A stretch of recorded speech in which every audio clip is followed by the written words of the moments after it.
Muy buenas tardes, ¿cómo les va? Les saluda Leslie Yatas en la conducción y dirección de la portal web Entérate con Leslie. En unos momentos vamos a estar enlazados desde México con el doctor Jacobo Dayar, especialista en el derecho internacional y derechos humanos, con quien vamos a conversar acerca de las recientes medidas que ha dado el presidente de los Estados Unidos, Donald Trump, con relación a el arancel suspendido del 25% a México, el retiro de los Estados Unidos ante organismo de Naciones Unidas y el control en el frente de Gaza. Regresamos en breve.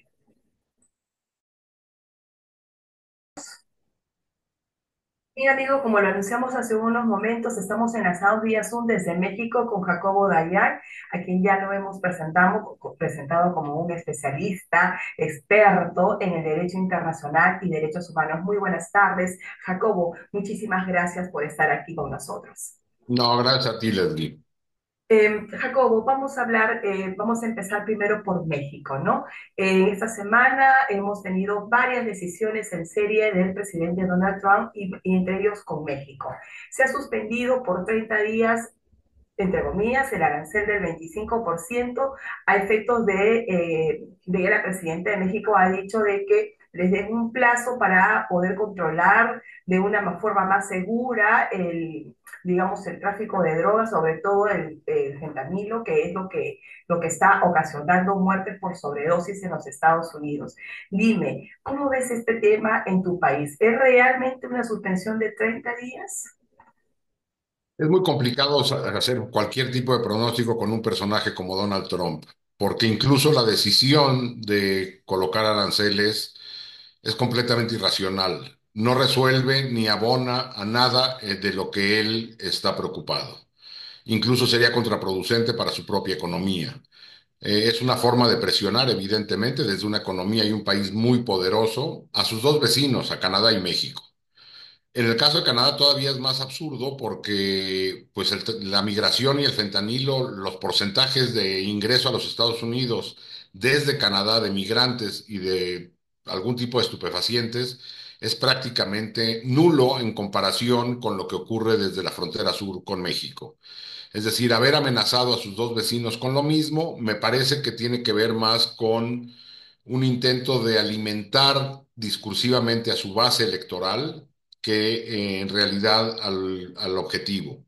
En el caso de México sí tenemos problemas muy serios en común con los Estados Unidos. Evidentemente uno es el narcotráfico y otro es los enormes flujos migratorios, que tendrían que resolverse mediante cooperación, no con estas formas de amedrentar propias pues, de un personaje como Donald Trump. Entonces sí, estamos en un problema serio con Donald Trump. Lleva 2 semanas y pues le faltan 4 años. Entonces, lo que se hizo fue acordar unos grupos de trabajo, pero pues de una vez todo el mundo sabemos en qué va a acabar esa historia. Es imposible frenar el tráfico de fentanilo, En 30 días. pero no nada más en 30 días, colocando militares en la frontera cuando el fentanilo se puede llevar en una mochila. Es decir, no son los grandes eh, paquetes de droga que conocemos cuando se trafica con cocaína, donde son grandes contenedores. Aquí en una mochila se pueden llevar miles de dosis. Entonces, por ahí no va a resolver. Me parece que la intención es que se frene la migración. Nada más para poner en perspectiva, en México el año pasado se detuvieron a más de 800,000 personas que intentaban llegar a los Estados Unidos. 800,000 fueron detenidas por el ejército, que es quien, la Guardia Nacional Mexicana está conformada por militares, quienes detuvo a los migrantes, los retuvo algún tiempo y luego los deportó.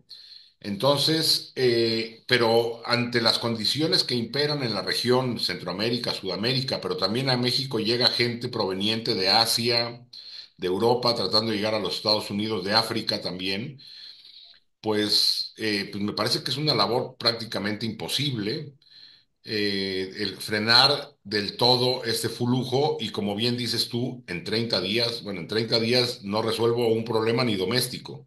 Jacobo, entonces, ¿a qué responde la suspensión de 30 días? ¿No? ¿A qué, digamos, cuáles son alternativamente las opciones que se juegan en esta suspensión de 30 días, porque fíjate que Colombia en automático, ¿no? Ya llevó a sus deportados, ¿no? Y bajo el mismo esquema, ¿no? Entonces, digamos, eh, ¿de qué depende estos 30 días? Porque ambos presidentes han salido a decir pausa, ¿no? 30 días, pausa. Ya, ¿qué espera en esos 30 días? Su presidente ha dicho que va a desplegar 1.000 guardias, 10.000 guardias, etcétera. Perfecto, pero sabemos que en 30 días eso no se ha resuelto en años. El problema del tráfico de drogas ilícitas, ¿no? No se va a resolver en 30 días. Entonces, ¿para qué los 30 días?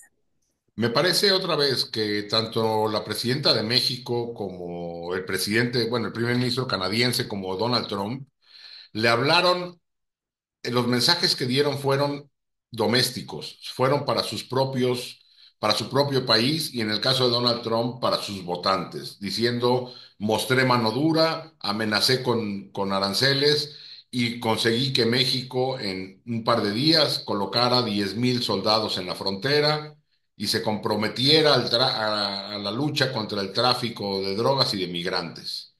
Me parece que eso alimenta su base y seguramente irán aplazando o no diciendo nada y cuando discursivamente lo necesite Donald Trump, lo volverá a sacar. Es decir, así estaremos 4 años con esta amenaza o con otras. Así fue el periodo anterior de Donald Trump.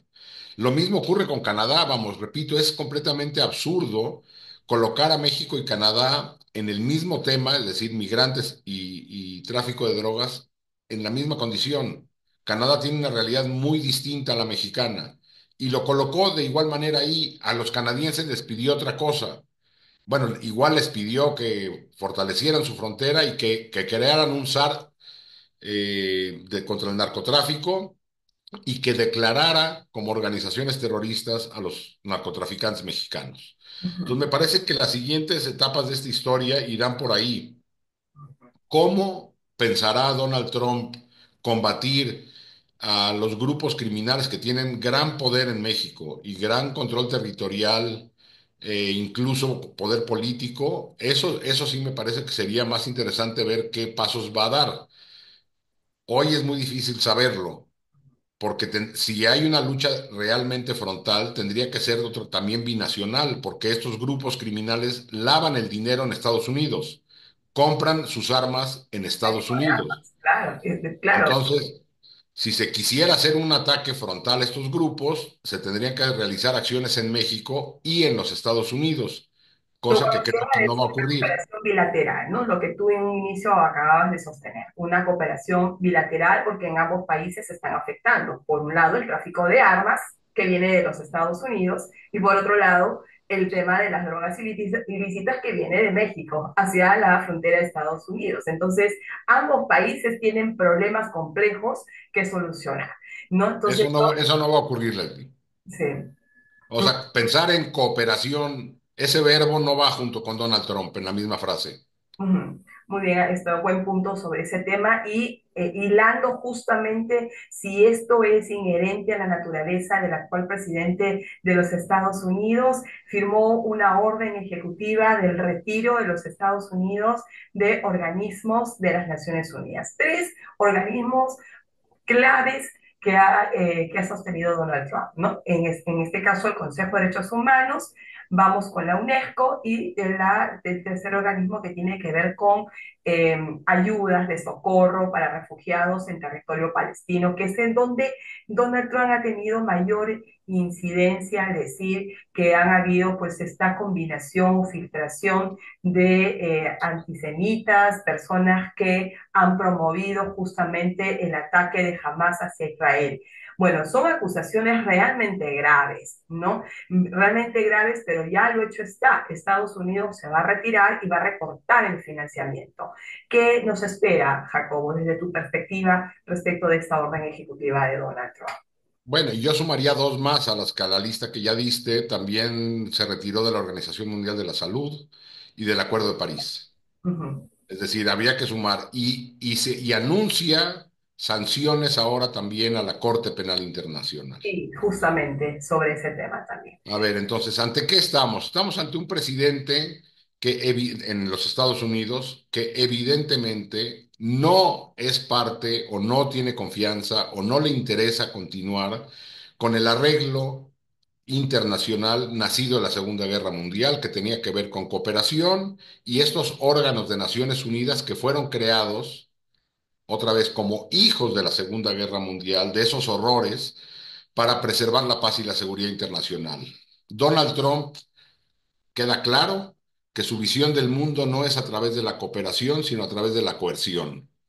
Entonces, estos organismos están condenados pues a la irrelevancia, porque si los Estados Unidos no respalda a la Organización Mundial de la Salud, por ejemplo, más allá del dinero que aporta, bueno, en cascada vienen los demás, ya lo anunció también Javier Milei, que piensa salirse de esos organismos y seguramente personajes que empiezan a abundar en el mundo similares a Trump, evidentemente en países mucho menos poderosos, seguirá en cascada estas salidas y estos retiros de órganos multilaterales de gran relevancia. Si en la Organización Mundial de la Salud no está el mundo entero y particularmente las grandes potencias, la Organización Mundial de la Salud carece de relevancia.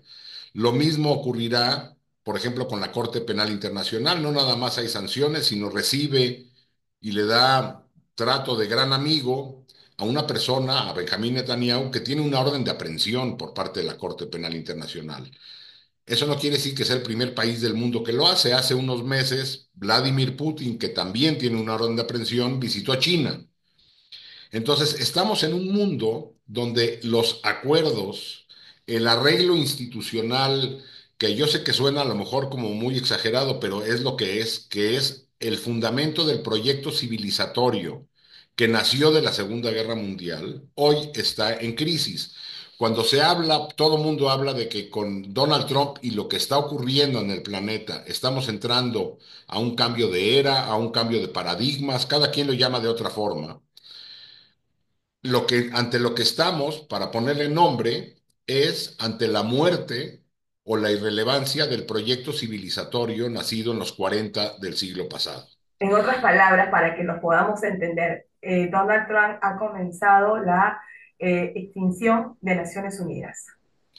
No sé si de Naciones Unidas en su totalidad, pero bueno, el Consejo de Seguridad, que podría ser el corazón de Naciones Unidas, Ujú. ya está en la inacción desde hace años. Así es, por el problema del veto. Con el problema de veto, y no nada más ahora con el tema de la guerra en Israel y Gaza, sino desde antes, recordemos la guerra en Siria, ocurrió lo mismo. Es Ujú. decir, el Consejo de Seguridad, que repito, es el corazón o el cerebro o los brazos de Bueno, Naciones es Unidas, bastante medular porque los países le confiaron a este órgano el mantenimiento de la paz que no ha sabido, ¿no? Defenderla en favor de la humanidad, ¿no? Eso es es correcto. También, incluso otro caso, cuando Rusia invadió Ucrania, quien claro, presidía el Consejo de Seguridad era la Rusia. Rusia. Rusia. Entonces, ante lo que estamos es ante la muerte del mandato de Naciones Unidas. Pues Naciones Unidas quedará ahí, pues como quedó probablemente la Liga de las Naciones Exacto, en congelada. un estado catatónico hasta que un buen día dijeron esto hay que cerrarlo. Pero sí, yo sí creo, y entiendo que suena como muy dramático, que estamos ante un cambio de era, de paradigma, y eso conlleva un cambio de arreglo institucional global. Por ejemplo, el tema del cambio climático. Es decir, Donald Trump se salió del Acuerdo de París. Y bueno, pues el cambio climático hasta donde nos lleve la realidad, porque el país que más contamina, o uno de los que más contamina, no cree en ello. Entonces, pues evidentemente la realidad algún día nos alcanzará a los seres humanos y tendremos que crear nuevos órganos o entrar un tiempo relativamente corto o mediano, como ocurrió cuando murió el paradigma anterior y llegamos a la Segunda Guerra Mundial. No con esto estoy diciendo que estamos encaminados a una guerra mundial, pero sí estamos a un periodo de gran caos, conflictividad, convulsiones, que llevarán a un nuevo arreglo global. ¿Cuál será? Pues no lo sabemos, pero evidentemente el viejo está agonizando. Jacobo, aquí también hay un aspecto que para que los lectores nos entiendan. Por ejemplo, en septiembre del año pasado se firmó el Pacto del Futuro, ¿no es cierto? El Pacto del Futuro. Si bien es cierto, no todos los 193 estados estuvieron de acuerdo, pero sí por lo menos un poquito más de 140 países, ¿no? Estuvieron de acuerdo. Principalmente China, no, no, Rusia tampoco, Estados Unidos sí, pero con ciertas condiciones. Sin embargo, lo firmó, lo promovió y eso se dio en la gestión de Joe Biden, que también digamos, no ha sido una buena gestión, que digamos, porque no ha sabido tampoco manejar adecuadamente el conflicto, no solo de Rusia-Ucrania, sino también con el tema de Israel y Hamas. No lo ha sabido adecuar, manejar. Entonces, eso también tiene que asumir Joe Biden en su gestión y que ahora le represente ese pasivo grande, enorme a Donald Trump y que como bajo un rédito político se está aprovechando de esa situación para firmar justamente estas órdenes ejecutivas. Pero voy a la pregunta concreta para poder ir cerrando la entrevista. A ver, ¿cómo entendemos? Donald Trump ya firmó esta orden, se va a salir de los principales organismos de Naciones Unidas, va a recortar el financiamiento, ha ordenado revisar, ¿no? Los financiamientos a determinados organismos siempre que hagan prevalecer los intereses de los Estados Unidos. ¿Qué impacto tiene que una potencia como Estados Unidos no se retire de estos órganos también de la OMS, ¿no? Y digamos, cuando la comunidad tiene 193 estados, pero Estados Unidos se retira y genera un impacto de desbalance, un impacto que, digamos, que no le van a poder hacer frente a la situación. Ahorita está que pugna el secretario general y prácticamente lo ha dejado sin voz. Entonces, ¿cuál es el impacto que una potencia como Estados Unidos se retire, ¿no? Y de puertas abiertas a la extinción de los propósitos de Naciones Unidas? Y solamente es uno más de los 193 estados. Sí, hay que entender de dónde venimos. Vamos, el mundo se mantenía en equilibrio en la época de la Guerra Fría porque los dos bloques se mantenían en estos espacios de diálogo. Los espacios de diálogo que existían eran alrededor de esta institución, Naciones Unidas, en distintos temas: salud, educación, cultura, medio ambiente, etcétera.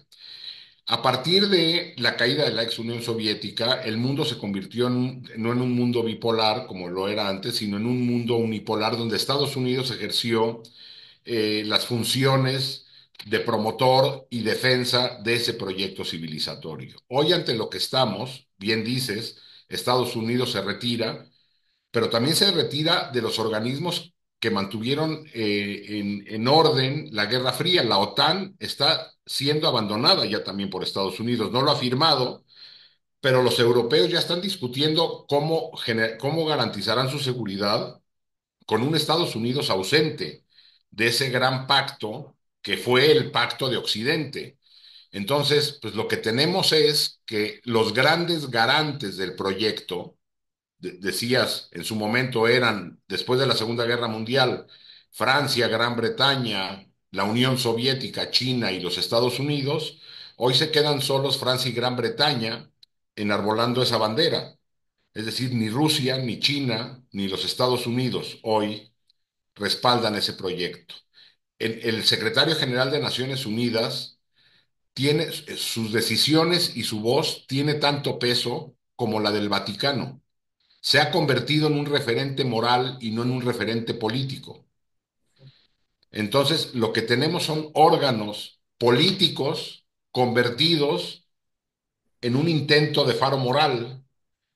Eso, evidentemente, sin el sustento, evidentemente, ideológico que podría tener cualquier fe religiosa. Ujú. Aquí lo que tenemos es un órgano vaciado de sustancia, y con lo que se queda es con los elementos simbólicos. Naciones Unidas de facto está muerta. Ujú.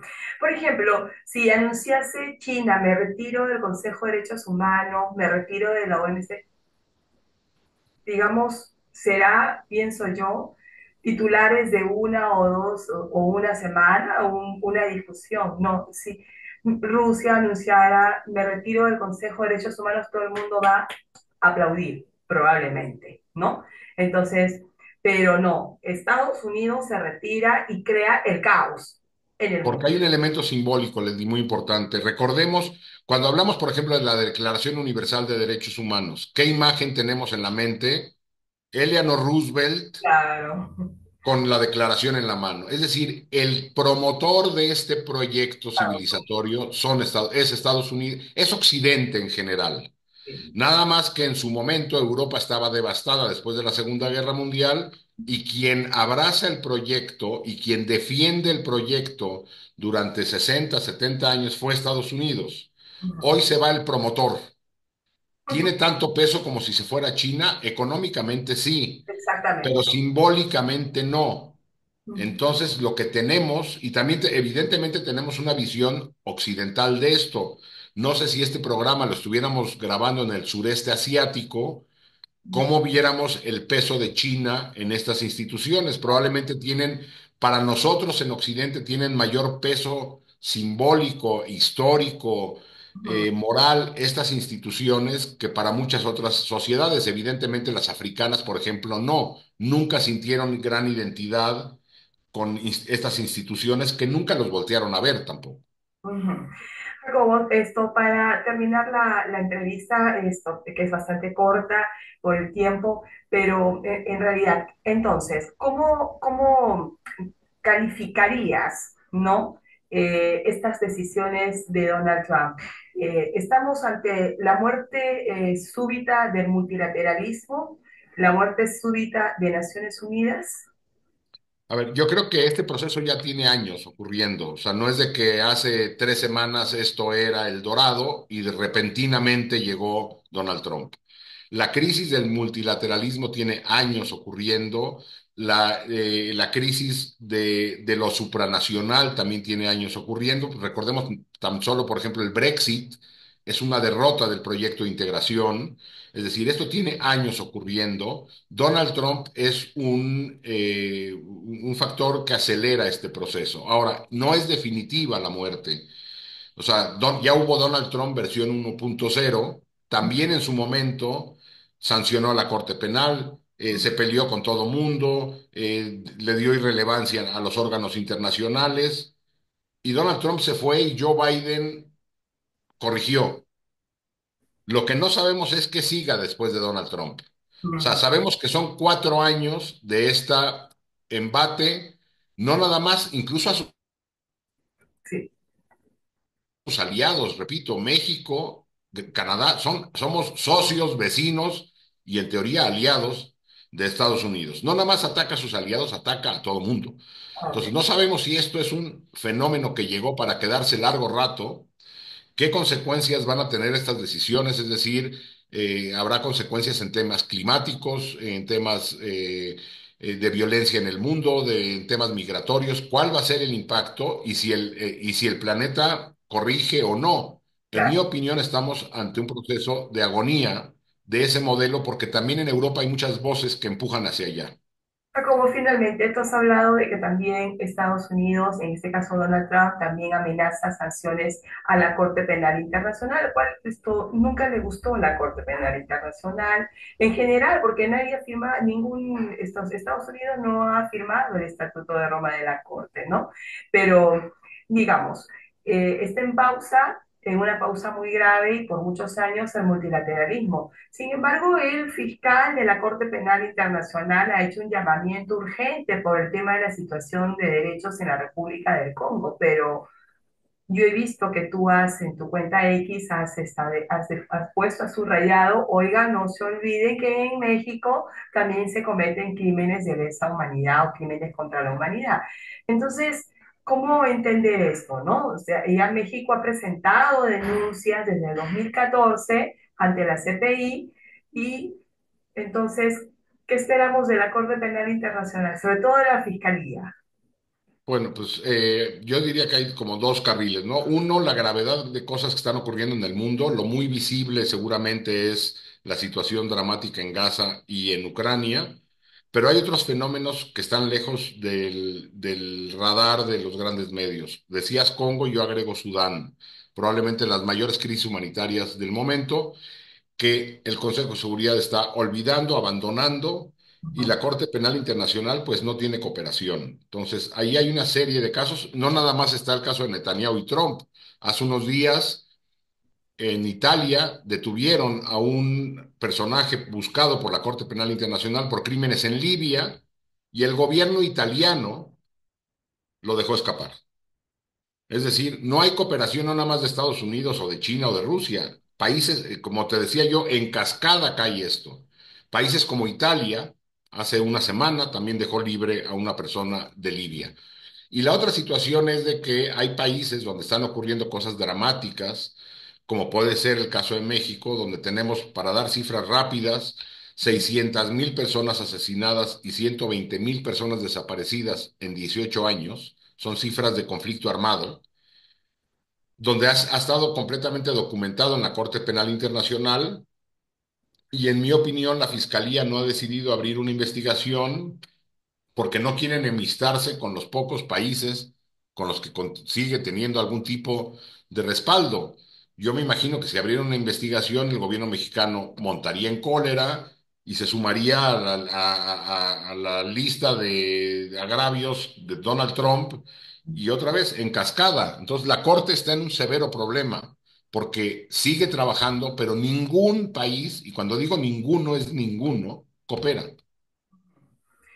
Muy bien. Jacobo, realmente ha sido muy interesante poder conversar contigo de temas muy trascendentales y finalmente el control de Gaza, ¿no? Ya lo último de Trump que anunció el control de Franja de Gaza, ¿no? Y que, digamos, quiere transformar esta zona de Palestina, quiere transformarlo, volverlo próspera, pero a costa de... ¿Esto va a dar lugar a desplazamientos forzados? Sí, eso no va a ocurrir. Ya. ¿Qué es lo que no? Eso no va a ocurrir la idea de Trump en Gaza. Imposible. ¿Por qué? Porque no hay manera de que Egipto, bueno, primero, Donald Trump no entiende, si no entiende su región, menos va a entender Medio Oriente. Entonces, no entiende el Medio Oriente.